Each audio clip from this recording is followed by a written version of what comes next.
এই পৃথিবীতে যতদিন আপনার নিঃশ্বাস চলবে, আপনি যাই করেন না কেন, যতই ত্যাগ দেন না কেন, যতই ছাড় দেন না কেন, আপনি কখনোই পৃথিবীর সবাইকে খুশি রাখতে পারবেন না। একজন খুশি হবে, ওর খুশি দেখে আর 10 জনের পেট জ্বলে, সেটা আপনাদের দুশ্মন হয়ে যাবে। আমরা অনেক সময় এমন এমন জায়গায় দুশ্মনী করি যেখানে আপনার আমার কোনো দুশ্মনী করার স্বার্থই নেই। অমুকের ছেলে অমুকের মেয়ে গোল্ডেন এ প্লাস পাইছে, এখানে আমাদের ক্ষতি কি? কিন্তু অনেক সময় দেখবেন গোল্ডেন এ প্লাস পাইছে কেন, সেটা নিয়ে বদনাম। যখন তার পড়ালেখায় তাকে বদনাম করতে পারছে না, তখন চরিত্র গিয়ে আঘাত দেওয়া শুরু করে দিয়েছে। অনেক মানুষ এমনও আছেন, কঠিন কথার উত্তরে কঠিন কথা বলার সুযোগ থাকা সত্ত্বেও হজম করে ফেলে, তারপরেও মানুষ তাদেরকে ভালো থাকতে দেয় না। খাজা নিজামউদ্দিন মাহবুবুল্লাহ যে বদনাম করত, ওনার ঘরে উনি ফ্রি ফ্রি ডেলি 2 বেলা ভাত খাওয়াইতো। যা খা বদনাম কর, খা বদনাম কর, খা। তা খাইতে খাইতে একদিন তার বউয়ে তারে বলে, তোমার কি হায়া শরম লাগে না? যার বদনাম করো তারটা খাও। কথা তো ঠিক বলছো, আজকে থেকে বদনাম বন্ধ। এদিকে বদনাম বন্ধ করে দিয়েছে, ওদিকে মেহবুবুল্লাহ খাওয়ারও বন্ধ করে দিয়েছে। উনি অবাক হয়ে আসলেন নিজামউদ্দিন আউলিয়ার দরবারে, এসে বলেন যে হুজুর, দুনিয়ার নিয়ম হচ্ছে ফার্ম দিলে বদনাম করলে মাইতে, আপনার বদনাম করছে, খাবার দিচ্ছেন ডেলি 2 বেলা, আজকে থেকে আপনার প্রশংসা করি বাজারে বাজারে, আপনি আমার খাবার বন্ধ করছেন, ব্যাপার তো বুঝলাম না। উল্টা বিষয় বলে যে তুমি আমার উপকার করেছো, আমি তোমার উপকার করেছি। কিরকম? তুমি বদনাম করে আমার গুনাহ নিছো, আমি 2 বেলা বাদ দিছি। কারণ গুনাহ এমন একটা জিনিস, বউকেও যদি বলে, জামাইকেও যদি বলে তোমার 50,000 টাকা দিব, আমার 1 সপ্তাহের গুনাহ নাও, আর সেই জায়গায় তুমি ফিরি ফিরি আমার গুনাহ নিতেছো, তো 2 বেলা ভাত খাওয়াইলে মন্দ কি? আর একটু জোরে বলেন না সুবহান। তো তুমি আমার উপকার বন্ধ করছো, খাওয়ারও বন্ধ। উনি বলে যে ইসলাম এত সুন্দর। আমরা কাউকে খাবার দিতে না পারলো কেড়ে কিভাবে নিতে হয় সেটা ভালো করে শিখে গিয়েছি। আমরা মানুষের অন্তরে সুখ দিতে না পারলো কিভাবে একজন হাসি মুখের মানুষকে কান্দাইতে হয় সেটা ভালো করে জানি। কথা বলেন ঠিক কিনা? সেজন্য আমাদের আর পাওয়াটা, কোরআন একটা অংশে আল্লাহ তাআলা বলছেন সিবগাতাল্লাহ, আমি রবের রঙে রঙিন হও। এবার আপনারা বলেন, কাউকে খাওয়াইলে গুনাহ না সওয়াব? খাওয়ানো কার কাজ বলেন? খাওয়ানো কার কাজ? কিন্তু এখানে খাওয়াচ্ছেন আপনি, আপনি কার কাজটা করলেন? রবের পছন্দের কাজটা। সুবহানাল্লাহ, আমি শুনি না। ক্ষমা করা কার গুণ? আপনি এখানে ভাইকে ক্ষমা করে দিলেন। দোষ জেনেও গোপন রাখা কার কাজ? আল্লাহর একটা নাম সত্তার। সত্তার মানে যিনি সব জেনেও গোপন করে রাখেন, ইজ্জতে রাখেন। আপনিও বন্ধু ভাইয়ের অনেক কিছু জানেন, চুপ করে গোপন করে রেখেছেন, আপনি কার কাজটা করলেন? রব বলে যে সিবগাতাল্লাহ, যদি আমি রবের প্রিয় বান্দা হতে চাও, আমার রঙে রঙিন হয়ে যাও। আমি যেরকম সূর্যের আলো তুলি, আপন পর দেখি না, যারা মানে তাদেরকেও আলো দিই, যারা মানে না তাদেরকেও দিই। পৃথিবীতে যারা আছে সবাই কি আল্লাহকে মানে? কিন্তু আল্লাহ তো ধান সবার জন্যই তুলতেছে। সেজন্য আমাদের কাছে সবার স্থান হয় না। ওই রবের প্রেমের রঙে যারা রঙিন হয়েছে, এদের মধ্যে এক জাত নবী রাসূল, সুবহানাল্লাহ বলি, এক জাত সাহাবায়ে কেরাম, এক জাত আহলে বাইত, এক জাত আউলিয়ায়ে কেরাম। আমরা তো নবী রাসূল দেখি, আপনি দেখবেন এই গুণগুলো আপনার আমার কারো মধ্যে না থাকলেও আল্লাহর ওলিদের ভিতরে এই গুণগুলো আছে। খেয়াল করছেন বিষয়টা? এগুলো জোর করে মিলানোর জিনিস নয়। রব যাদেরকে দয়া করে কবুল করে, এই নিয়ামত তারাই পায়। আমরা আপনকে দিই, পরকে বলেন না, পরকে। হযরত বায়েজিদ বুস্তামি রাদিয়াল্লাহু তাআলা, ওনাকে একজনে সারা দিন গালি দিত, সারা দিন অকারণে। বায়েজিদ বুস্তামির সঙ্গী সাথীরা ওকে মারতে চেয়েছে, বায়েজিদ বুস্তামি আটকে দিয়েছেন। গালি আমারে দিচ্ছে, তোদের সমস্যা কি? একদিন খবর জানলেন, রাস্তা দিয়ে যাওয়ার সময় ওই গালিদা তার বাচ্চাকে কান্না করতে দেখে বায়েজিদ বুস্তামি দাঁড়িয়ে খবর নেওয়ার চেষ্টা করলেন। খবর পেলেন ঘরে খাবার বাইজিদ বোস্তামি আল্লাহর বন্ধু চলে গেলেন। রাতের বেলা যখন সবাই ঘুমাই গেল, বাইজিদ বোস্তামি ওনার ঘরে গিয়ে এখন দরজা খুলে সে দেখে ওই ব্যক্তিটাই ওনার দরজার সামনে যাকে সারাদিন গালি দেয়। হাতে জানি কি কিছু নিয়ে আসছেন। উনি দেখে অবাক হয়ে বললেন, আপনি এখানে? কই আপনার খবর নিতে আসছি। আমি তো আপনারা সারাদিন গালি দিই, মন্দ বলি, বদনাম করি। কই এটা তোমার কাজ, এটা আমার কাজ। কই নাও। আমার ঘরে খাবার নাই, আপনি জানলেন কিভাবে? আমি তো আপনার খবর রাখি নাই। গালি দেওয়ার পর আপনি আমার খবর রাখছেন। সাথে সাথে দিল, গালিদাতার দিল, বলেন না পরিবর্তন, গালিদাতার দিল। কারণ বাবারা সব সহ্য করতে পারে, ছেলে মেয়ের ক্ষুধার কষ্ট, নিজে ক্ষুধার্ত থাকতে পারে, ছেলে মেয়ে ক্ষুধার্ত থাকলে কোনো মা বাবা সহ্য করতে পারে না। ওই ইহুদি পরের দিন বাজারে গিয়ে ডাক দিয়ে বলে, সবাইকে শুনো, আমার এই জবানে যার বদনাম শুনেছো এতদিন, আজকে হাকিকত শুনো। যে বায়েজিদের বদনাম করেছে, এই বায়েজিদ সত্য, বাইজিদের কালিমা সত্য, বাইজিদের ইসলাম সত্য, বাইজিদের কোরআন সত্য, বাইজিদ যে রবকে এক মানে সেই রবও সত্য, যেই নবীকে শেষ নবী মানে সেই নবীও সত্য। আজকে আমি বাইজিদের কালিমা পড়ে মুসলমান হয়ে গেলাম। মারধর করা লাগে? একটু বলি, মারধর করা লাগে? আপনি আমি মুসলমান হয়েছি, কয়জন বানাইতে পারছি? মুসলমান কয়জন বানাইছি? কিন্তু আল্লাহর ওলিদেরকে দেখেন, লক্ষ লক্ষ মানুষ মুসলমান বানাইছে। আমি কি বুঝাতে পারছি আপনাদেরকে? যদি বুঝে থাকেন একটু আওয়াজ দেন, কারণ তর্ক বিতর্ক দিয়ে সমাধান হয় না, বুঝ দিয়ে অনেক দূর পথে গিয়ে যাওয়া যায়। আমরাও মুসলমান বানাতে পারি নেই কাউকে। শাহজালাল মুসলমান অনেকগুলোকে বানালেন, হাউ ক্যান পসিবল? আপনি আমি কালিমা পড়নেওয়ালা, কিন্তু সেই কালিমা নিজের ঘরের ভিতরে আছে, কিন্তু খাজা গরিবে নামাজ সেই কালিমাকে এমনভাবে প্রচার করেছেন, তা কালিমা প্রচারের দায়িত্ব তো নবী রাসূলের। কালিমার দাওয়াত দেওয়ার দায়িত্ব নবী রাসূলের। গরিবে নামাজ সে দায়িত্ব এমনভাবে পালন করলেন, আল্লাহর হুকুমে 90 লক্ষের অধিক মুসলমান বানাই ফেললেন। মনে রাখবেন, আপনি এই পর্যন্ত যাদের বক্ত হয়েছেন, যাদেরকে আপনার ভালোবাসার অন্তর জায়গা দিয়েছেন, কি দেখে? আমি যদি আপনাকে প্রশ্ন করি, চেহারা দেখে যে ভালোবাসা হয় সেটার ভিতরে শ্রদ্ধা থাকে না, এটা এমনি ভালো লাগা হয়। যে যদি আমি আপনাদেরকে একটু বুঝাতে পারি, চেহারা দেখে আওয়াজ শুনে যে ভালোবাসা সৃষ্টি হয়, এটার ভিতর শ্রদ্ধা থাকে না, টান থাকে, টান টান। কিন্তু কারো চরিত্র দেখে যদি বক্ত হওয়া যায়, অন্তর থেকে শ্রদ্ধা কাজ করে। সুবহানাল্লাহ বলি। আপনাদের এলাকার ইমাম সাহেব, মসজিদের ইমাম সাহেবের প্রতি একটা শ্রদ্ধা কাজ, বলেন না, শ্রদ্ধা কাজ। আরেকটু জোরে বলেন, আরেকটু জোরে বলেন। এলাকার অনেক মুরব্বীর প্রতি শ্রদ্ধা কাজ। শ্রদ্ধা কাকে বলে?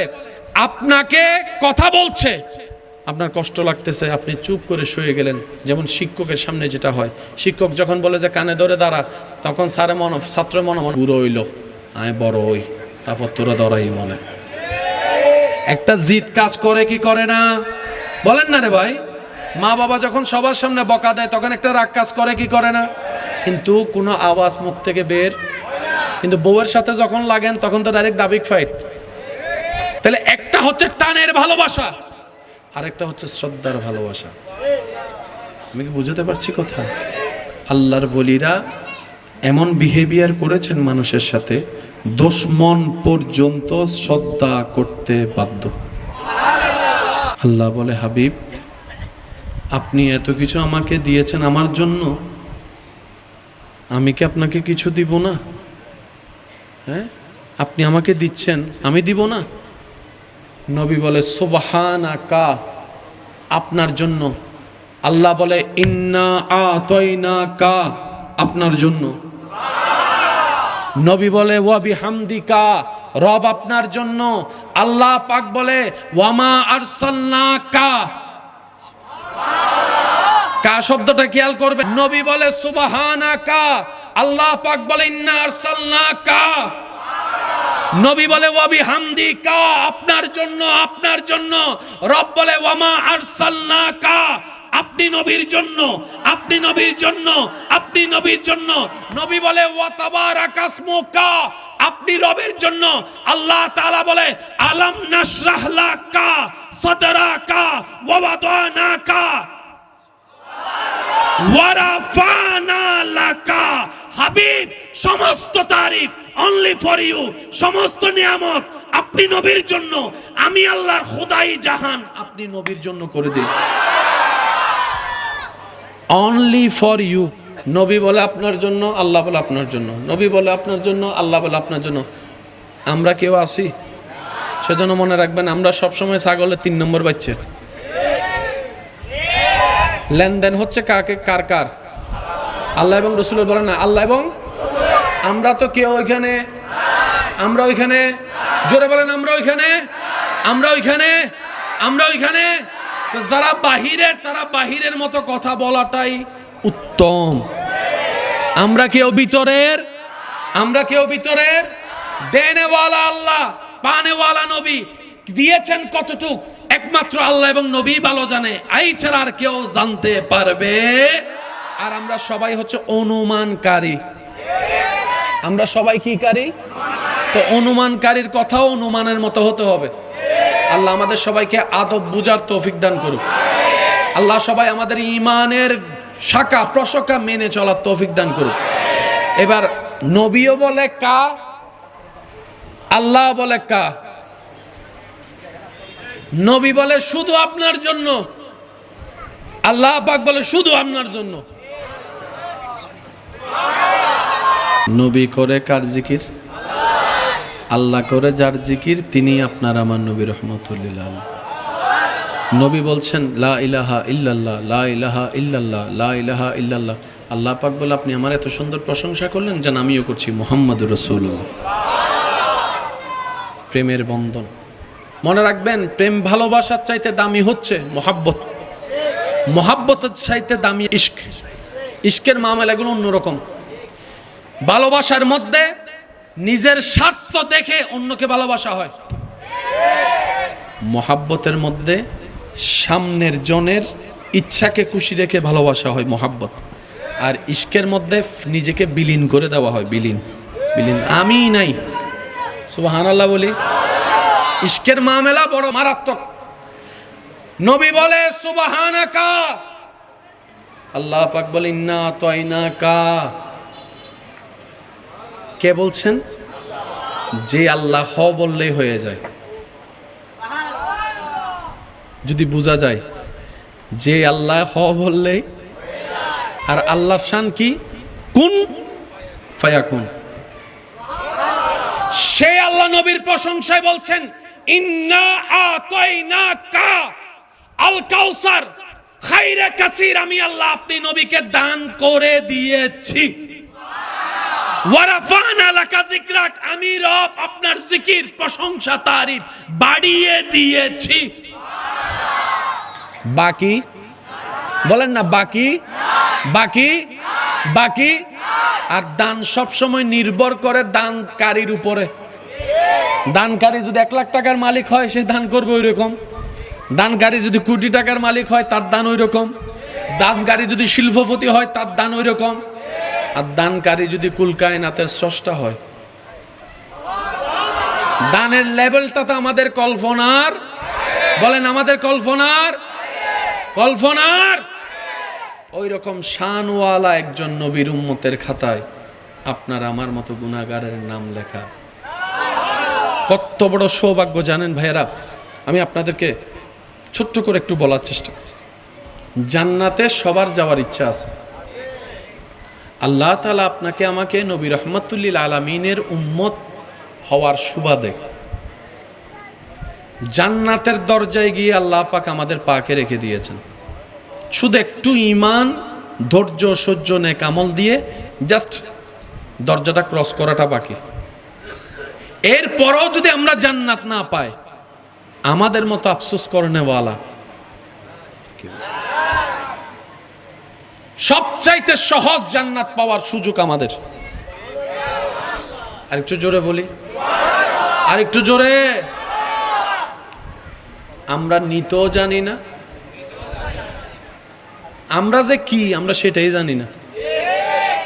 কি পাইলে যে আমরা খুশি হব আমরা বুঝি না। আজকে মনে হয় এটা পাইলে খুশি, এটা পাইয়া গেলে আবার সেটার দাম নাই। আচ্ছা, জীবনে যখন প্রথম আপনি মোবাইল ফোন নিয়েছেন ওই দিনের খুশিটা, আনন্দটা কি এখন পর্যন্ত আর আছে?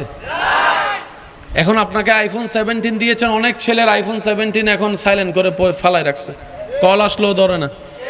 অথচ এই সেটটার জন্য একটা সময় ওই খাবার বন্ধ করে অনশন করেছে যে আমাকে মোবাইল কিনে দিতে।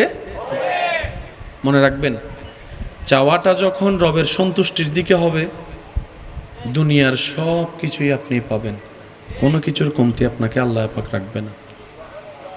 আমরা দুনিয়ার দিকে চাওয়াটা লাগিয়ে দুনিয়াও হারাচ্ছি, আখিরাতও হারাচ্ছি। তো বুদ্ধিমান যারা, তারা কি করে? বুদ্ধিমানরা সবসময় চাওয়া পাওয়া, স্বপ্ন, ইচ্ছা সব কিছুকে রবের সন্তুষ্টির উপর ছেড়ে দেয়। তখন রব্বুল আলামিন তার জন্য যেটা সুপার বেটার, রব সেটাই দান করেন। এই বিশ্বাস কি আপনার আমার আছে? আর একটু জোরে বলেন, আছে? যেমন প্রায় মানুষের একটা মনে চাওয়া সবাইকে খুশি রাখা। এই খুশি রাখতে গিয়ে যে কত দিন রাত হচ্ছে, কত শরীরের ঘাম ঝরছে, কত কিছু ত্যাগ সহ্য করা লাগতেছে, কত কথা সহ্য করে চাপার মধ্যে, অন্তরের মধ্যে রাখছে। একটা কথা মনে রাখবেন, মাথায় এবং মনে বসায় রাখবেন, এই পৃথিবীতে যতদিন আপনার নিঃশ্বাস চলবে, আপনি যাই করেন না কেন, যতই ত্যাগ দেন না কেন, যতই ছাড় দেন না কেন, আপনি কখনোই পৃথিবীর সবাইকে খুশি রাখতে পারবেন না। একজন খুশি হবে, ওর খুশি দেখে আর 10 জনের পেট জ্বলে, সেটা আপনাদের দুশ্মন হয়ে যাবে। আমরা অনেক সময় এমন এমন জায়গায় দুশ্মনী করি যেখানে আপনার আমার কোনো দুশ্মনী করার স্বার্থই নেই। অমুকের ছেলে, অমুকের মেয়ে গোল্ডেন এ প্লাস পাইছে, এখানে আমাদের ক্ষতি কি? কিন্তু অনেক সময় দেখবেন গোল্ডেন এ প্লাস পাইছে কেন, সেটা নিয়ে বদনাম। যখন তার পড়ালেখায় তাকে বদনাম করতে পারছে না, তখন চরিত্র গিয়ে আঘাত দেওয়া শুরু করে দিয়েছে। অনেক মানুষ এমনও আছেন, কঠিন কথার উত্তরে কঠিন কথা বলার সুযোগ, ইচ্ছা থাকা সত্ত্বেও হজম করে ফেলে, তারপরেও মানুষ তাদেরকে ভালো থাকতে দেয় না। তো সেজন্য আল্লাহ তাআলা আমাদেরকে কোরআনে ইঙ্গিত এটাই দিয়েছেন, দুনিয়া হচ্ছে ফানি, এটা শেষ হবেই। जगह जी लगाने की दुनिया नहीं है, ये इबरत की जा है, तमाशा नहीं है। तो बुद्धिमान जरा, सक्सेसफुल करा, कद अफलाहा मन ज़क्काहा, যারা দুনিয়ার ভিতরে থেকে নিজের ভিতরে দুনিয়াকে রাখে নাই, দুনিয়ার খালেক মালিককে রেখেছেন। সুবহানাল্লাহ। তারা দুনিয়াতেও ফিদ দুনিয়া হাসনাতাও ওয়া ফিল আখিরাতি হাসনা, তারা দুনিয়াতেও সাকসেস, আখিরাতেও সাকসেস। আমরা কেউ বুকের মধ্যে হাত রেখে বলতে পারবো না আমরা দুনিয়াতে সাকসেস হয়েছি, কিন্তু আবু বকর সিদ্দিক বলতে পারবে। সুবহানাল্লাহ, একটু জোরে বলুন। আবু বকর সিদ্দিক বুকের মধ্যে হাত রেখে বলতে পারবে আমি সাকসেস। তোদের হাজার কিছু করে যাওয়ার পরও, হাজার লক্ষ কোটি টাকা ঢেলে দেওয়ার পরও একদিন তোদের নাম কেউ রাখতে চায় না ব্যানারে।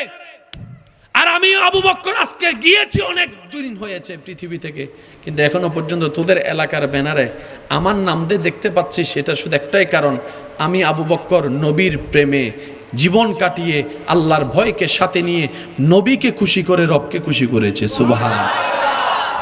বিশ্বাস করেন আপনি পারবেন। আপনার রবের কি নাই যা আপনার দরকার? সব দিতে পারে। আমরা নেওয়ার সিস্টেম, দোষটা একটু স্বীকার করি, আমরা নেওয়ার সিস্টেম জানি না। আল্লাহ তাআলা আমাদেরকে ইসলামের হাকিকত বুঝার তৌফিক দান করুন। দুইটা জিনিস থাকলে সব পাওয়া হবে, একটার নাম আদব, একটার নাম মোহাব্বত। কয়টা জিনিস বলেছি ভাইয়া? মনে রাখবেন, অন্তরে বসায় রাখবেন। ইসলামের মেইন বেস হচ্ছে দুইটা, আদব, বলেন আদব। আপনি যে জান্নাতে যাওয়ার জন্য নামাজ পড়ছেন, সেই নামাজটাকে স্ট্রাকচারটা একটু খেয়াল করেন, বেআদব নাকি আদব আপনি নিজেই বুঝবেন। আল্লাহু আকবার দেখতে কিরকম লাগে? আপনাদের চোখে যেটা লাগে সেটা বলেন। দাঁড়ানোর দেখতে কেমন লাগে? আদব না বেয়াদব? রুকুটাকে একটু দেখেন, সিজদাটাকে দেখেন, আদব না বেয়াদব? সামনে খাবার আছে, হাতও আছে খাওয়ার মতো, তারপরে ইফতারি সামনে নিয়ে বসে আছেন আজানের অপেক্ষায়। আরো জোরে, আরো জোরে। তা আপনার হাত থাকার পর হাতটা যাচ্ছে না, কোন শক্তি? এটা মোহাব্বতের শক্তি। আরো জোরে বলেন, আরো জোরে বলেন। রাতের ঘুম হারাম করে যারা তাহাজ্জুদ পড়ে, কোন শক্তির পাওয়ারে তারা দাঁড়ায়? তারাও তো মানুষ, দেহের মধ্যে চোখের মধ্যে ঘুমের তৃষ্ণা তো আছে। যখন মোহাব্বতের লেভেল বেড়ে যায় তখন দুনিয়া তার কাছে নত হয়ে যায়। সুবহানাল্লাহ। কয়টা জিনিস বলেছি?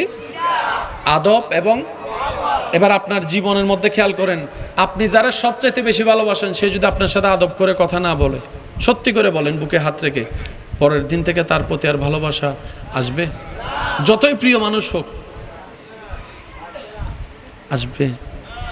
আল্লাহও চায় আমার বান্দারা মোহাব্বতের মাধ্যমে আদব রক্ষা করে প্রত্যেকটা আমল করুক। সুবহানাল্লাহ। নামাজটা বান্দা তুই পর, আদব এবং মোহাব্বতের বেসটা ঠিক রাখবি। আচ্ছা, এবার আপনারা একটু বলেন সিদ্ধান্ত নিয়ে, নামাজে কেউ 5G গতিতেও পড়ে, দেখতে কি আদব লাগে? আপনার কি মনে হয় আদব লাগে?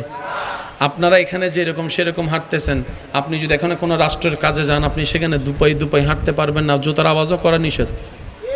আপনার হাঁটাই বলবে যে আপনার ম্যানার কেমন। আপনার শব্দ চয়নে, আপনার চোখের চাহনিতে বলে দিবে আপনার যোগ্যতা কেমন। চোখ কখনো মিথ্যা কথা, সেজন্য আপনি কারোর সাথে কথা বললে চোখের দিকে তাকায় কথা বললে বাকি সব মিটার আপনি মাইফে ফেলতে পারবেন যে সে কতটুকু সত্য বলেছে। আল্লাহর ওয়াস্তে অল্প করেন, অল্প করেন, দিল থেকে করেন, আদব এবং মোহাব্বত নিয়ে করেন। বিশ্বাস করেন এই অল্প ছোট্ট কাজ যেটা আপনার কাছে চোখেই লাগছে না, রব্বুল আলামিনের দরবারে যখন এটা কবুল হয়ে যাবে, এটা হাসরের ময়দানে বিশাল পাহাড়ের চাইতে বড় সওয়াব হয়ে যাবে। আর একটু জোরে বলেন। নবী রাহমাতুল লিল আলামিন হঠাৎ করে সাহাবাদের সাথে কথা বলতে বলতে হঠাৎ করে মুস্কি হাসি দিলেন। তো সাহাবায়ে কেরাম আরজ করলেন, ইয়া রাসূলুল্লাহ, আমাদের মা বাবা, আমাদের জান আপনার জন্য কোরবান। ইয়া রাসূলুল্লাহ, আপনি তো হেসেছেন, এতটুকু তো জানি, আপনি এমনি হাসেননি, কোনো কারণ তো নিশ্চয় হয়েছে। নবীজি বললেন, হাসরের ময়দানে দুই বান্দা রবের দরবারে বিচারের কাঠগড়ায় দাঁড়িয়ে যে ঘটনাটা ঘটবে, সেই ঘটনা চিন্তা করে আমি হাসতেছি। এখনো হাসর হয়? বলেন না, এখনো হাসর হয়? ওই ঘটনা চিন্তা করে আমি হাসছি। সাহাবায়ে কেরাম আরজ করলেন, ইয়া রাসূলুল্লাহ, যদি আমরাও শুনতাম কি ঘটনার কথা, আমরা তো জানি না। নবীজি বললেন, এক ভাই আরেক ভাইয়ের বিপক্ষে আল্লাহর দরবারে হাসরের ময়দানে নালিশ আটকায় ফেলবে যে আল্লাহ, আমি তার কাছে কিছু পাওনা আছি, কিন্তু রবের মর্জি হচ্ছে দুজনকে জান্নাতে দেওয়া। রবের চাওয়া হচ্ছে দুজনকে জান্নাতে দেওয়া। তো যিনি আহকামুল হাকিমিন, তিনি তো ন্যায় বিচারক, কখনো আইন ভঙ্গ করতে পারে, কিন্তু রবের চাওয়া দুজন বান্দাকে জান্নাতে দেওয়া, কিন্তু তারা দুজন নিজের কর্মের কারণে আটকে গেছে। এই বান্দা বলে, আল্লাহ সে জান্নাত যেন না পায়। রব বলবে, কেন?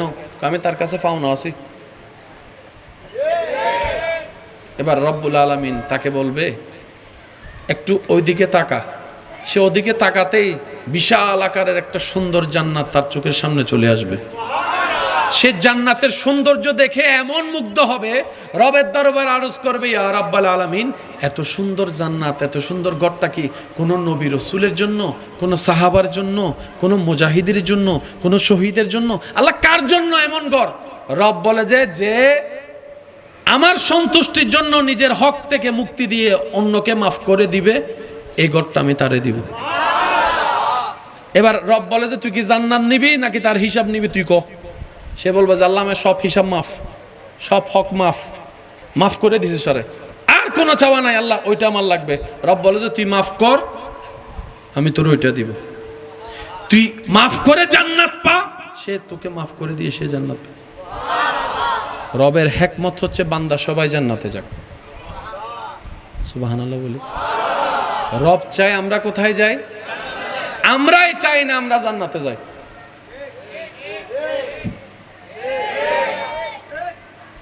আল্লাহ যদি 5 মিনিটের জন্য কাউকে দোয়া কবুলের সুযোগ দেয়, যে 5 মিনিট তুই যা দোয়া করবি কবুল, দেখবেন যে কারো চোখ কানা হয়ে গেছে, কারো ফাহলাংরা হয়ে গেছে, কারো সুস্থ মানুষ হঠাৎ করে মরে গেছে, কারো ঘরে আগুন লেগে গেছে। আমাদের দোয়াগুলো এরকম, আল্লাহ ওইটার ঘর রব সুযোগ দিয়েছে দোয়া করার, আমরা চ্যাম্পিয়ন হচ্ছে বদদোয়া করার। আওয়াজ ছোট হলে আমি মানি না, আরো জোরে বলেন। আমরা কাউকে খাবার দিতে না পারলেও কেড়ে কিভাবে নিতে হয় সেটা ভালো করে শিখে গিয়েছি। আমরা মানুষের অন্তরে সুখ দিতে না পারলেও কিভাবে একজন হাসি মুখের মানুষকে কান্দাইতে হয় সেটা ভালো করে জানি। কথা বলেন ঠিক কিনা? সেজন্য আমাদের আর পাওয়াটা, কোরআন একটা অংশে আল্লাহ তাআলা বলছেন সিবগতাল্লাহ, আমি রবের রঙে রঙিন হও। এবার আপনারা বলেন, কাউকে খাওয়াইলে গুনাহ না সওয়াব? খাওয়ানো কার কাজ? বলেন, খাওয়ানো কার কাজ? কিন্তু এখানে খাওয়াচ্ছেন আপনি, আপনি কার কাজটা করলেন? রবের পছন্দের কাজটা। সুবহানাল্লাহ, আমি শুনি না। ক্ষমা করা কার গুণ? আপনি এখানে ভাইকে ক্ষমা করে দিলেন। দোষ জেনেও গোপন রাখা কার কাজ? আল্লাহর একটা নাম সত্তার। সত্তার মানে যিনি সব জেনেও গোপন করে রাখেন, ইজ্জতে রাখেন। আপনিও বন্ধু ভাইয়ের অনেক কিছু জানেন, চুপ করে গোপন করে রেখেছেন, আপনি কার কাজটা করলেন? রব বলে যে সিবগাতাল্লাহ, যদি আমি রবের প্রিয় বান্দা হতে চাও আমার রঙে রঙিন হয়ে যাও। আমি যেরকম সূর্যের আলো তুলি, আপন পর দেখি না, যারা মানে তাদেরকেও আলো দিই, যারা মানে না তাদেরকেও দিই। পৃথিবীতে যারা আছে সবাইকে আল্লাহকে মানে, কিন্তু আল্লাহ তো ধান সবার জন্যই তুলতেছে। সেজন্য আমাদের কাছে সবার স্থান হয় না। ওই রবের প্রেমের রঙে যারা রঙিন হয়েছে, এদের মধ্যে এক জাত নবী রাসূল, সুবহানাল্লাহ বলুন, এক জাত সাহাবায়ে কেরাম, এক জাত আহলে বাইত, এক জাত আউলিয়ায়ে কেরাম। আমরা তো নবী রাসূল দেখি, আপনি দেখবেন এই গুণগুলো আপনার আমার কারোর মধ্যে না থাকলেও আল্লাহর ওলিদের ভিতরে এই গুণগুলো আছে। খেয়াল করছেন বিষয়টা? এগুলো জোর করে মিলানোর জিনিস নয়। রব যাদেরকে দয়া করে কবুল করে এই নিয়ামত তারাই পায়। আমরা আপনকে দিই, পরকে বলেন না, পরকে। হযরত বায়েজিদ বুস্তামি রাদিয়াল্লাহু তাআলা, ওনাকে একজনের সারা দিন গালি দিত, সারা দিন অকারণে। বায়েজিদ বুস্তামির সঙ্গী সাথীরা ওকে মারতে চেয়েছে, বায়েজিদ বুস্তামি আটকে দিয়েছেন। গালি আমারে দিচ্ছে, তোদের সমস্যা কি? একদিন খবর জানলেন, রাস্তা দিয়ে যাওয়ার সময় ওই গালিদা তার বাচ্চাকে কান্না করতে দেখে বায়েজিদ বুস্তামি দাঁড়িয়ে খবর নেওয়ার চেষ্টা করলেন। খবর পেলেন ঘরে খাবার। বায়েজিদ বুস্তামি আল্লাহর বন্ধু চলে গেলেন।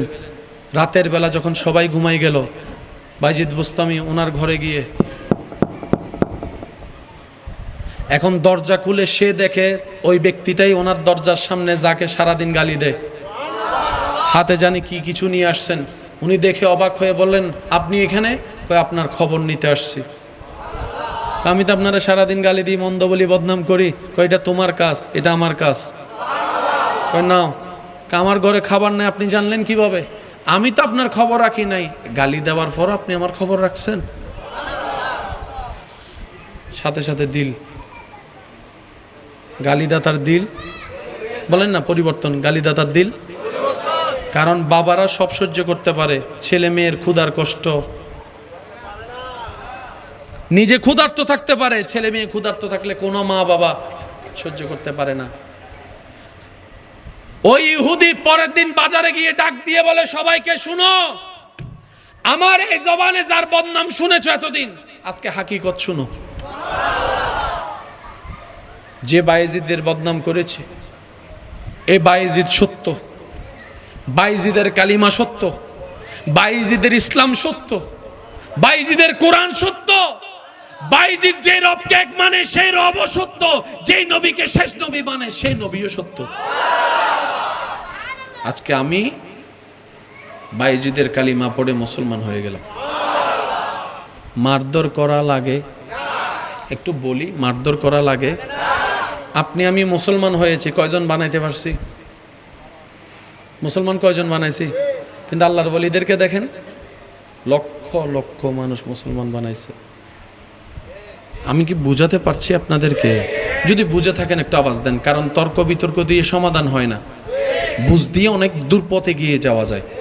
আমরাও মুসলমান বানাতে পারি নেই কাউকে। শাহজালাল মুসলমান অনেকগুলোকে বানালেন, হাউ ক্যান পসিবল?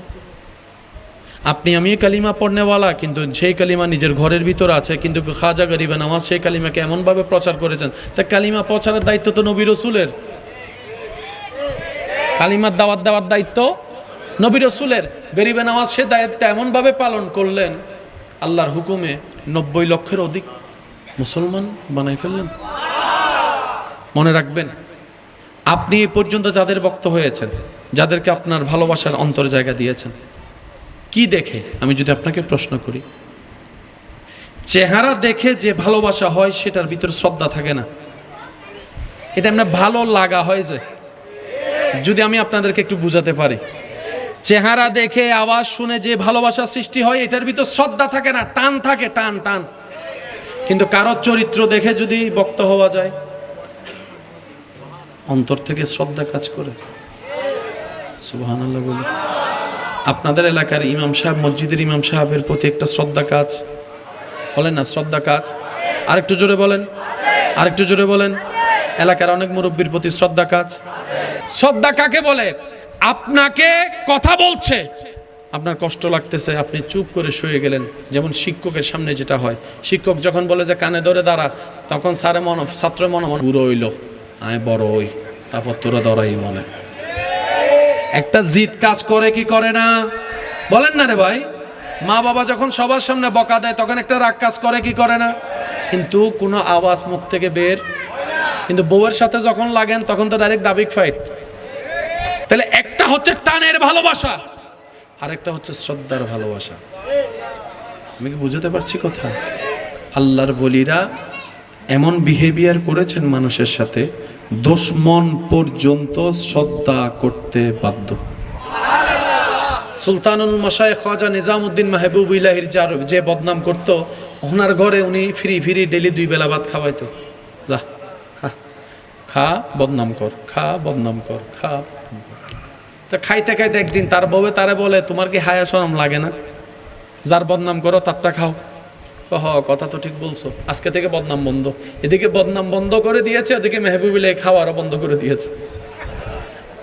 উনি অবাক হয়ে আসলেন নিজামউদ্দিন আউলিয়ার দরবারে, এসে বললেন যে হুজুর, দুনিয়ার নিয়ম হচ্ছে ফার্ম দিলে বদনাম করলে মাইতে, আপনার বদনাম করছে, খাবার দিচ্ছেন ডেলি 2 বেলা, আজকে থেকে আপনার প্রশংসা করি বাজারে বাজারে, আপনি আমার খাবার বন্ধ করছেন, ব্যাপার তো বুঝলাম না। উল্টা বিষয় বলে যে তুমি আমার উপকার করেছো, আমি তোমার উপকার করেছি। ওই কিরকম? তুমি বদনাম করে আমার গুনাহ নিছো, আমি 2 বেলা বাদ দিছি। কারণ গুনাহ এমন একটা জিনিস, বউকেও যদি বলে, জামাইকেও যদি বলে তোমার 50,000 টাকা দিব, আমার 1 সপ্তাহের গুনাহ নাও, আর সেই জায়গায় তুমি ফিরি ফিরি আমার গুনাহ নিতেছো, তো 2 বেলা ভাত খাওয়াইলে মন্দ কি? আরেকটু জোরে বলেন না সুবহান। তো তুমি আমার উপকার বন্ধ করছো, খাওয়ারও বন্ধ। উনি বলে যে ইসলাম এত সুন্দর, ইসলাম এত সুন্দর, ইসলাম এত সুন্দর। রাগ না দেখায় ভালোবাসা দেখাইতে বলে। বক্ত হলেন, চরিত্রের কালিমা জবান থেকে বের হয়ে মুসলমান হয়ে গেল। কারবালার সেই কঠিন মুহূর্তে একজন শাহজাদা ফেরত এসেছেন, ইমাম জয়নুল আবেদিন। ইমাম জয়নুল আবেদিন ফিরে আসছে মদিনা পাকে। এদিকে প্রেক্ষাপট পরিবর্তন হলো, ইমাম হোসাইনের বিপক্ষে যারা যুদ্ধ করেছেন, এরকম একজন কসাই, যার বিপক্ষে মৃত্যু পরোয়ানা জারি হওয়ার কারণে ও পালিয়ে যান বাঁচানোর জন্য মদিনায় চলে আসছে। এখন আসছে যেখানে থাকার জন্য জায়গার দরকার আছে না, খাবারের জন্য। কোথাও তো কাউকে পাচ্ছে না। তখন সে যখন অলিতে গলিতে ঘুরছে, একজন এসে বলল, ভাই তোমাকে দেখে মুসাফির মনে হচ্ছে, আসো তোমাকে একটা জায়গায় নিয়ে যায়, যেখানে গেলে মেহমানদারির কমতি হবে না। উনি জিজ্ঞেস করলেন, কোথায় নিয়ে যাব আমাকে? তখন সে বলল যে আপনাকে ইমাম হুসাইনের ছেলে ইমাম জয়নুল আবেদিনের ঘরে নিয়ে যাব। সোরের মন সে তো জানে কারবালাতে ইমাম হুসাইনের বিপক্ষে সে যুদ্ধ করছে, এখন তার মনে মনে ভয়, ওদিক থেকে মারার থেকে বাঁচার জন্য চলে আসলাম। এখন যদি ইমাম জয়নুল আবেদিন চিনে আমারে, আমি যে ওনার বাবাকারীর মধ্যে আমি আছি, তাহলে তো আমার এইখানে ঠেকাই পড়লে নাকি চাচাকেও কি ডাকতে হয়। এখন নিরুপায় হয়ে ইমাম জয়নুল আবেদিনের ঘরে গেলেন।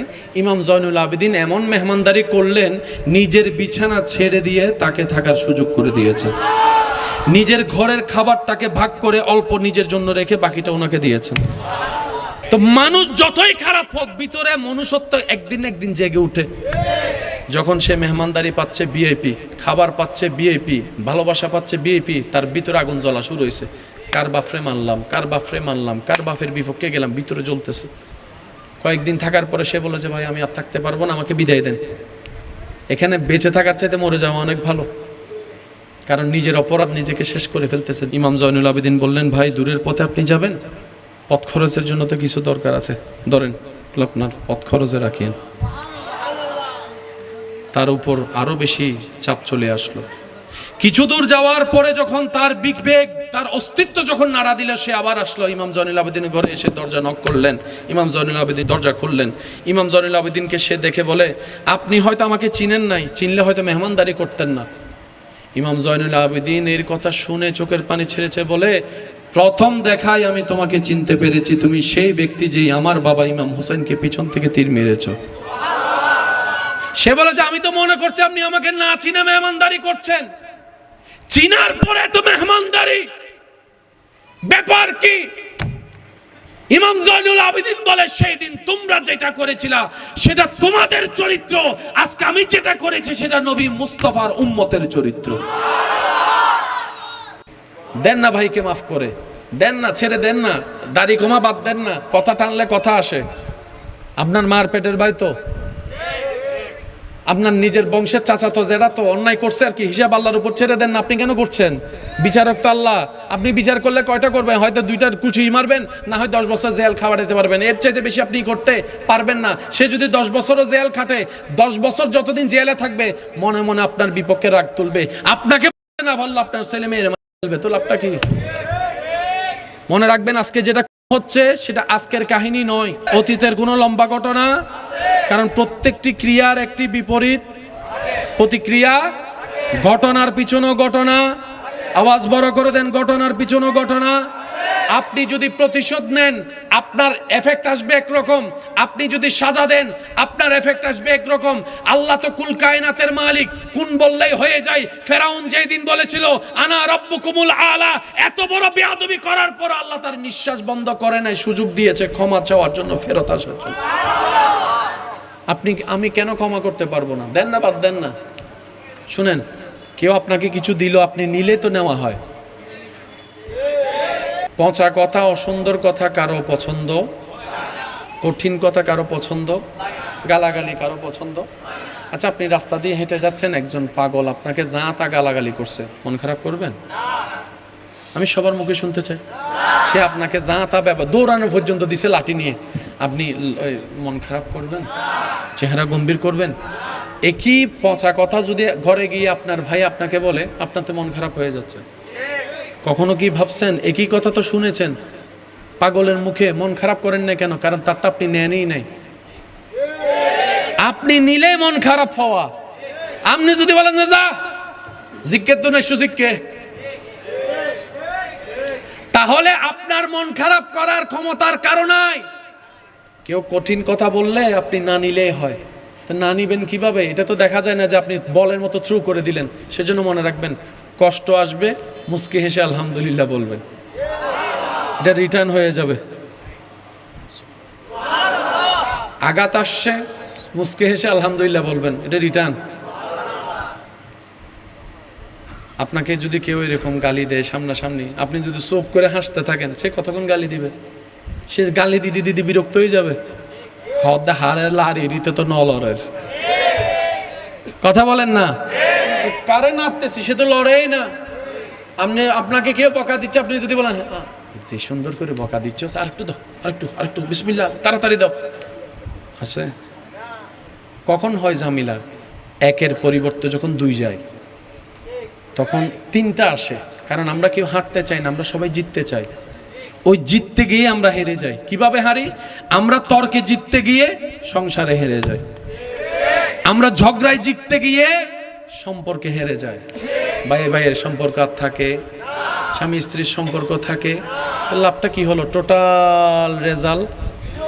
সেজন্য আল্লাহ তাআলা বলেছেন, ইন্নাকা লাআলা খুলুকিন আযীম, লাকাদ কানা লাকুম ফি রাসূলিল্লাহি উসওয়াতুন হাসানাহ।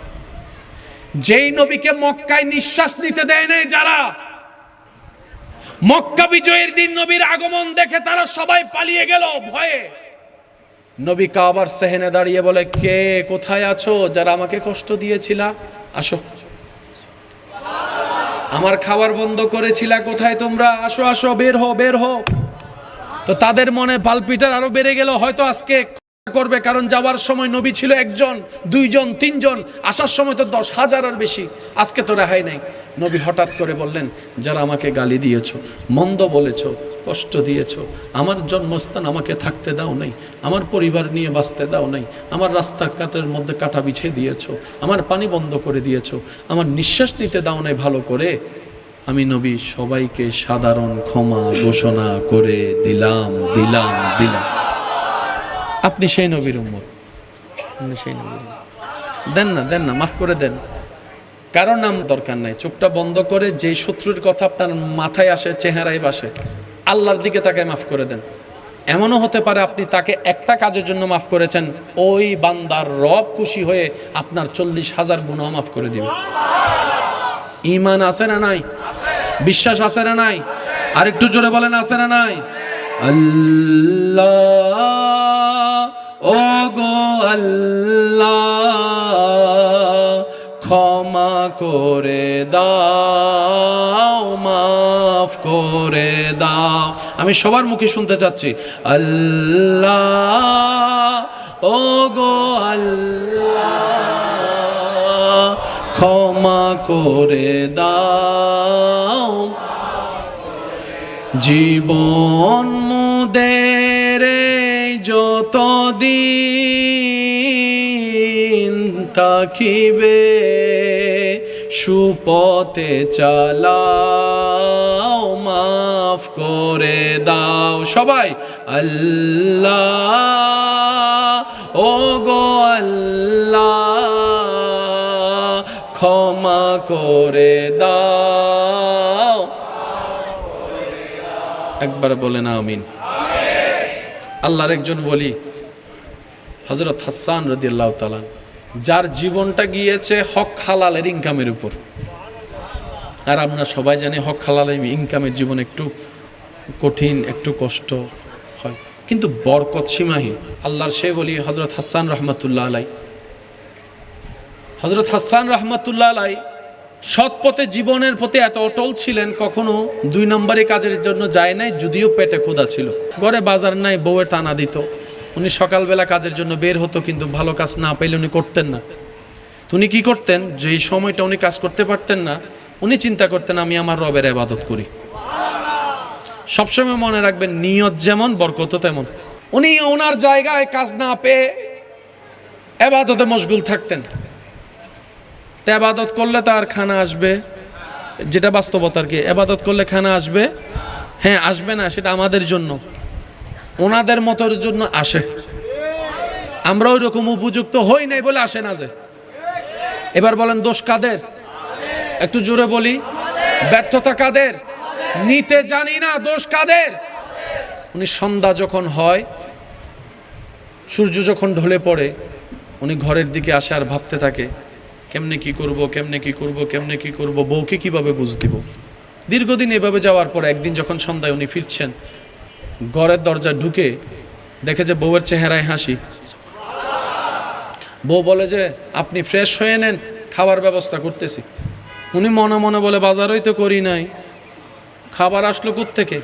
আওয়াজ না করে ওই রবের কুদরতের উপর বিশ্বাস ছিল, ফ্রেশ হয়ে খেতে বসলেন। খাওয়া দাওয়া করার সময় হঠাৎ করে বউ বলে, আপনি কেমন মালিকের চাকরি করেন, এত দয়াবান, 1 মাস 2 মাসের খাবার একসাথে পাঠাই দিছে। তো উনি তো জানে উনি কারো চাকরি করে। বউয়ে বলছে, এমন কোন মালিকের চাকরি করেন যে 2-3 মাসের খাবার একসাথে পাঠাই দিছে, তাও ভিআইপি খাবার। উনি বলে যে কি বলো? বলে যে আজকে সকালবেলায় তো আপনি যাওয়ার পরে সুন্দর একজন মানুষ আসছে, বাজার সব যা দরকার, তখন উনি সাথে সাথে সিজদায় পড়ে গিয়েছেন রবের দরবারে। আল্লাহ, তোমার দরবারে লক্ষ কোটি শুকরিয়া যে তুমি কখনো আমাকে কারো সামনে হাত পাততে দাও নাই, হাত পাততে দাও নাই, হাত পাততে দাও নাই। সেজন্য মনে রাখবেন, যার নিয়ত হচ্ছে আমার রব আছে, নবীর প্রেমটা সাথে নিয়ে যখন বলবে যে আমার রব আছে, রব বলবে যে হ্যাঁ সত্য, আমি তোর সাথে আছি। সুবহানাল্লাহ। যে রবের মুখাফিক্কি থাকতে চায়, রব কখনো তাকে দুনিয়াবি চলার পথে কারো মুখাফিক্কি হতে দিবে। আল্লাহ আমাদের সবাইকে বুঝার তৌফিক দান করুন। আজকের মাহফিলকে আল্লাহ কবুল আর মঞ্জুর করুন। আমার ভাইদের কাছে আবদার করে বলি, ব্যস্ততা ছিল, আছে, থাকবে, নামাজ যেন আমাদের ছুটে না যায়, কিন্তু আমাদের সর্বোচ্চ সময় যেন নামাজ ছুটে না যায়। আজকে আপনি আমি বলছি এই অজুহাত সেই অজুহাত, এই কারণে সেই কারণে নামাজ পড়তে পারি। যারা মাটির নিচে শুয়ে আছেন তারা বারবার আল্লাহকে বলে, আল্লাহ একটা সুযোগ দাও, আবার দুনিয়াতে আমাকে পাঠাও, এক ওয়াক্ত নামাজ আমি কজা করব না আল্লাহ। যারা মাটির নিচে আছে তারা বলে যে আল্লাহ সুযোগ দাও, আর যারা মাটির উপর আমরা আছি তারা বলে যে অজুহাত আর অজুহাত। সেজন্য মনে রাখবেন, ফুল বলি আমি আপনারা আওয়াজ দিবেন, রিজিকের মালিককে, সুস্থতা দেওয়ার মালিককে, হায়াত বাড়িয়ে দেওয়ার মালিককে, শান্তি দেওয়ার মালিককে, ওই আল্লাহর দরবারে সিজদা দিতে হবে, তাহলে পাওয়াটা আসবে। কিন্তু নিয়ত পাওয়ার জন্য সিজদা নয়। প্যাঁচ এখানে, যদি আপনি আমি সিজদা দিই পাওয়ার জন্য, তাহলে স্বার্থপর হয়ে যাব, প্রেমিক হতে পারবো, তখন লেনদেনের সম্পর্ক চলে আসবে। দুইটা সিজদা দিলাম, এক প্লেট ভাত পাইলাম। বিষয়টা রবের সাথে বান্দার এরকম হয় না। বান্দার কাজ হচ্ছে বিনা চাওয়া, বিনা স্বার্থে, মাওলা তোমারে খুশি করতে চাই, তোমারে রাজি করতে চাই, তোমার সন্তুষ্টি পেতে চাই, তোমার রহমত পেতে চাই, এবার তুমি খুশি হয়ে জানা দাও। যখন আপনি বলবেন যে এটা এটা লাগবে না, তুমি খুশি হয়ে জানা দাও, তখন উনি ওনার শান মোতাবেক দান করবেন। আমি কি বুঝাতে পারছি? আমার অনেক ভাইরা আছেন এমনি নামাজ পড়ে না, পরীক্ষা আইলে কি পরীক্ষা, আর যদি পরীক্ষা হয় অঙ্ক পরীক্ষা, অঙ্ক পরীক্ষার আগের দিন কেন করে, বিজ্ঞান পরীক্ষার আগের দিন জীবনের সবচাইতে বড় পরীক্ষা হচ্ছে জীবনের পরীক্ষা। এসএসসি ইন্টার এগুলো পাস ফেল কোনো ব্যাপারই না, কষ্ট নেবেন না আমার কথায়। সবাই গোল্ডেন এ প্লাস পেতে চায়, কিন্তু এমন অনেক বড় ব্যবসায়ী আছে জীবনে পরীক্ষায় গোল্ডেন এ প্লাস পাই নাই, কিন্তু ওনার ফ্যাক্টরিতে চাকরি করার জন্য গোল্ডেন এ প্লাস দরকার। মালিকের সার্টিফিকেটে গোল্ডেন এ প্লাস, সত্যি করে বলেন না, মালিকের সার্টিফিকেটে গোল্ডেন এ প্লাস। এমনও মালিক আছে, আছে না, আছে না, সম্পত্তি অনেক, কিন্তু ওনার ওখানে চাকরি করতে গেলে গোল্ডেন এ প্লাস লাগে, গোল্ডেন এ প্লাস। এবার বলেন ইজ্জত দেওয়ার মালিককে, আপনার গোল্ডেন এ প্লাসে কিচ্ছু নাই, এগুলো একটা কাগজ মাত্র। সেজন্য আমরা শিক্ষার জ্ঞানকে আলাদা করে ফেলেছি। শিক্ষা বেড়ে যাচ্ছে, সার্টিফিকেট বাড়তেছে, জ্ঞান। সেজন্য তো দেখবেন যত বেশি মডার্ন হচ্ছি তত বেশি অভদ্র হচ্ছি, যত বেশি মডার্ন হচ্ছি তত বেশি বেয়াদব হইতেছি, যত বেশি শিক্ষিত হইতেছি তত বেশি অশান্তি বাড়তেছে। আল্লাহ আমাদেরকে ওই জ্ঞানটা অর্জন করার তৌফিক দান করুক, যে জ্ঞান অর্জন করলে আমরা সৃষ্টিকে সৃষ্টির মতো সম্মান দিতে পারবো, দুনিয়াতেও ইজ্জত নিতে পারবো, আখিরাতেও ইজ্জত পেতে পারি। আমিন। দরকার আছে না নাই? আমার যুবক ভাইরা বলেন দরকার আছে না নাই? আল্লাহ তাআলা আমাদের সবার সিনাকে ইশকে মুস্তাফার নিয়ামত দ্বারা ভরপুর করে দিন। নামাজ পড়বো ইনশাল্লাহ, যে যেখানে পারি, যে যেখানে, বলেন না, যে যেখানে। যদি পড়তে না পারেন, না পড়তে পারার জন্য আফসোস অন্তরে রাখবেন, এটা সওয়াব আল্লাহ তাআলা আপনাকে দিয়ে দিবে। মনে করেন আপনি গাড়িতে যাচ্ছেন, নামাজের টাইম হয়েছে, আপনার একার জন্য তো গাড়ি থামাবে না, কোনো ওয়ে নেই নামাজ পড়া, শুধু এখানে কষ্টটা রেখে নিস, নামাজটা পড়তে পারতাম, ইস নামাজটা পড়তে পারতাম। আল্লাহ তাআলা এই আফসোস করছেন যে সেটার জন্য আলাদা সওয়াব। আমার রবের দরবারে ভান্ডারে কোনো কমতি, আমরা যেন নেওয়ার চেষ্টাটা করতে পারি ইনশাআল্লাহ। বলি যারা আল্লাহর প্রিয় বান্দা হয়ে কবরে যাওয়ার ইচ্ছা আছে, সবার উদ্দেশ্যে আমার বার্তা, আল্লাহ তাআলার রহমত কারীবুম মিনাল মুহসিনিন, যারা অন্যকে খাওয়ায়। সুবহানাল্লাহ বলুন। যারা অন্যের জীবন সহজ করে, কিন্তু শর্ত একটা, খাওয়াবেন, সে সুযোগ পেলে আপনার খাওয়া কেড়ে নেবে। যার উপকার করবেন সে আপনাকে লস করবেই, এটা দুনিয়ার নিয়ম, এটা মেনে উপকার করবেন। আত্মীয় স্বজনের মধ্যে দেখবেন যতক্ষণ আপনি দিতে পারছেন, ওমা ইতার নান বালা, আর কেউ নাই। আমাদের কিছু আমলে পরিবর্তন আনার দরকার, বলেন না ভাইয়া, আছে না? আমাদের জীবন চলার মধ্যে কিছুটা পরিবর্তন আনার দরকার।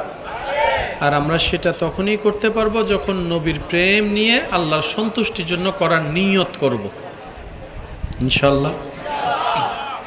আমরা ঘুমানোর আগে প্রতি রাত্রে অজু করে শোয়ার চেষ্টা করব, সবাই বলি ইনশাআল্লাহ। অজু করে শুয়ে নিজের কাজকর্ম সব শেষ করে ঘুমানোর ঠিক আগ মুহূর্তে আল্লাহর কাছে নিজেদের গুনার জন্য তওবা করব, ইনশাআল্লাহ। আমাদেরকে যারা কষ্ট দিয়েছে ন্যায় অন্যায়ভাবে সব বিচার আল্লাহর কাছে ছেড়ে দিয়ে সবাইকে আল্লাহর খুশির জন্য মাফ করে দিব, বলি ইনশাআল্লাহ। এরপর দয়াল নবী রাহমাতুল্লিল আলামিনের যে হক আছে আমাদের উপর পায়, সেই দরুদ আমরা যতবার পারি আপন আপন নিয়মে পড়ার চেষ্টা করব। আল্লাহ আমাদের সবাইকে কবুল করুক, আমিন। আল্লাহুম্মা আমিন।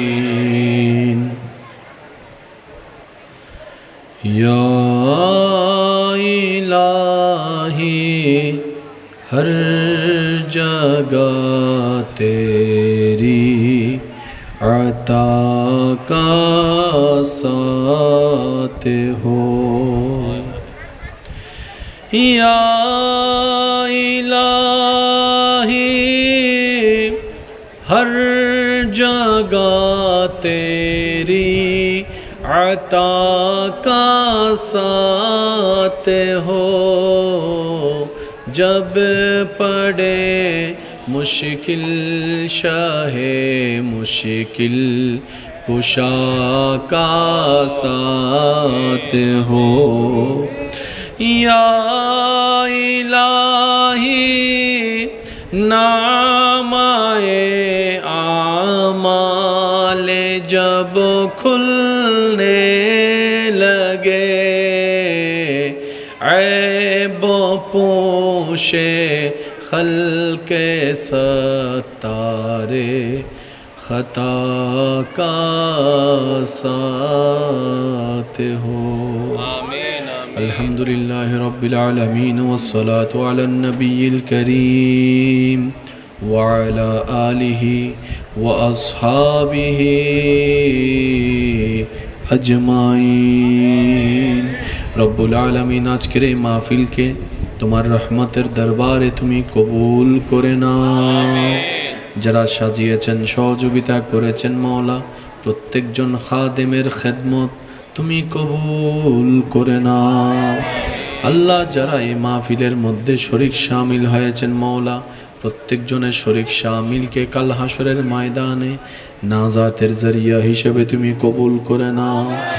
আল্লাহ, আমাদের জীবনের অতীতের সমস্ত জানা অজানা ইচ্ছায় অনিচ্ছায় করা সমস্ত কবিরা সগীরা গুনাহ আল্লাহ তুমি মেহেরবানি করে মাফ করে দাও।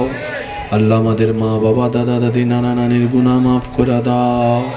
আল্লাহ, যাদের মেহেরবান মা বাবা কবরের মধ্যে শুয়ে আছেন, আল্লাহ সন্তান হাত তুলে দিয়েছেন মাওলা, সন্তানের হাতের উসিলায় দোয়ার উসিলায় আল্লাহ প্রত্যেকটি মা বাবার কবরের আযাব তুমি মাফ করে দাও।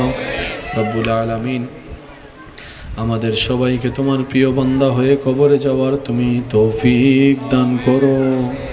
আল্লাহ, কিভাবে ডাকতে জানতে হয় আমাদের জানা নাই, কিভাবে ডাকলে তুমি সাড়া দাও আল্লাহ শিখার চেষ্টা কখনো করি নাই।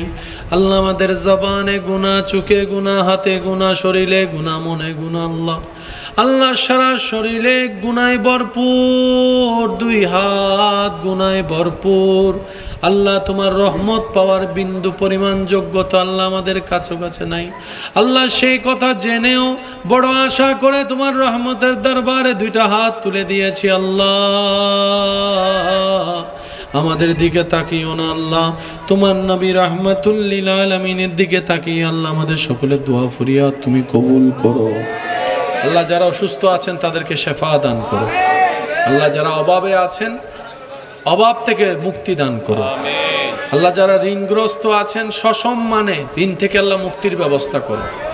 আল্লাহ আমার কোনো ভাই বোন যদি সুদের জগতে না বুঝে লেগে এখন সুদের জগৎ থেকে ফিরে আসতে চাচ্ছে এমন কোনো ভাই বোন যদি থাকে, আল্লাহ ওই ভাই বোনের পক্ষে আমরা সবাই তোমার দরবারে দুইটা ভিক্ষার হাত তুলে দিয়েছি। আল্লাহ আল্লাহ সুদের জগৎ থেকে যারা বাঁচতে চায় ফিরে আসতে চায়, ওই সুদের জগৎ থেকে ফিরে আসার জন্য যা দরকার তোমার গায়েবী খাজানা থেকে দান করে ব্যবস্থা করে দাও। আল্লাহ যাদের সন্তান নাই নেক সন্তান দান করো। আল্লাহ যাদের সন্তান আছে এই সন্তানগুলা মা বাবার মুখের হাসির কারণ হওয়ার তৌফিক দান করো। আল্লাহ প্রত্যেকটা সন্তানকে মা বাবার মান সম্মান ইজ্জত রক্ষা করে চলার তৌফিক দান করো। আল্লাহ প্রত্যেকটা মা বাবাকে সব সন্তানকে এক চোখে দেখার ভালোবাসার তৌফিক দান করো। আল্লাহ প্রত্যেকটা পরিবারে শান্তি নাজিল করে দাও। ব্যবসায়ী ভাইদের ব্যবসার মধ্যে বরকতের ব্যবস্থা করো। চাকরিজীবী ভাইদের আল্লাহ চাকরির মধ্যে তরক্কি দান করো। রব্বুল আলামিন আমাদেরকে যদি সুযোগ দাও হাজার বছরও তোমার প্রিয় বান্দা আমরা কেউ হতে পারবো না, সেটা আমরা ভালো করেই জানি। আল্লাহ তোমার দরবারে ভিক্ষা চাই, তুমি নিজ দয়ায় নিজ গুণে আমাদের সবাইকে তোমার প্রিয় বান্দা হিসেবে কবুল করো। আল্লাহ আমাদেরকে এমন একটা জীবন দান করো যে জীবন নিয়ে কবর হয়ে হাসর উঠলে তোমার নবী যেন আমাদের দিকে তাকায় একটা মুস্কি হাসি দেয়। আল্লাহ এরকম একটা জীবন আমাদেরকে দান করো। আল্লাহ আমরা যতদিন বেঁচে থাকবো আপন আপন জায়গায় সবাই যেন ঈমান নিয়ে মান সম্মান ইজ্জত নিয়ে মাথা উঁচু করে বেঁচে থাকতে পারে সে তৌফিক দান করো। আল্লাহ আমাদেরকে কখনো বেইজ্জত করিও না। আল্লাহ আল্লাহ আমাদেরকে কখনো কারোর সামনে যেন হাত পাততে না হয় সে তৌফিক দান করো। আল্লাহ আপন আপন জায়গায় সবাই যেন ইজ্জত সম্মান নিয়ে থাকতে পারে চলতে পারে বাঁচতে পারে সে তৌফিক দান করো। রব্বুল আলামিন যার যে দোয়া ফরিয়াদ আছে আল্লাহ সব তুমি কবুল করে নাও। মাহফিল কমিটির কাছে যারা নাম দিয়ে নাম না দিয়ে দোয়া চেয়েছেন আল্লাহ সবার নামে নামে দোয়া ফরিয়াদ কবুল করো। আল্লাহ আমার ডানে যে খাদেমানে ইসলাম আল্লাহ আমার ভাই বসে আছেন ওনারা আমিনের উসিলায় আমি অদমের আমিনকেও তুমি কবুল করো। আল্লাহ মুরব্বী যারা আছেন যারা বয়োজ্যেষ্ঠ আছেন বাচ্চারা আছেন মা বোনেরা আছেন আল্লাহ ওনাদের আমিনের উসিলায় আমি অদমের আমিনকেও কবুল করো। আল্লাহ আমাদের সবাইকে হাজারো ব্যস্ততার ভিতরে তোমার ডাকে সাড়া দিয়ে 5 ওয়াক্তে 5 বার তোমার দরবারে নামাজের মাধ্যমে সিজদা দিতে দিতে নিজেদের কপালকে দামি বানানোর তৌফিক দান করো। আল্লাহ আগামী বছর এই মাহফিল আরো সুন্দরভাবে আয়োজন করার তুমি তৌফিক দান করো। অত্র এলাকায় যত সুন্নিয়তের মাহফিল আছে কমিটি আছে আল্লাহ সবাইকে তুমি কবুল করো। আল মুসলিমু আকুল মুসলিম, এক মুসলমান অপর মুসলমানের ভাই, এই চিন্তা করে যেন আমরা বাঁচতে পারি চলতে পারি থাকতে পারি সে তৌফিক দান করো। আল্লাহ আমাদের অন্তরকে হিংসা মুক্ত করে দাও, অহংকার মুক্ত করে দাও, আমিত্ব মুক্ত করে দাও, বিদ্বেষ মুক্ত করে দাও, প্রতিশোধ মুক্ত করে দাও। আমরা যেন তোমার নবীর সুন্নত মোতাবেক সবাইকে নিঃস্বার্থভাবে কারণ ছাড়া ভালোবাসতে পারি মায়া করতে পারি সে তৌফিক তুমি দান করো। সাল্লাল্লাহু তাআলা আলা খাইরিল কিওয়ানুরাশি মুহাম্মাদি ওয়া আলা আলিহি ওয়া সাহবিহি আজমাইন বিহাক্কি লা ইলাহা ইল্লাল্লাহু মুহাম্মাদুর রাসূলুল্লাহ।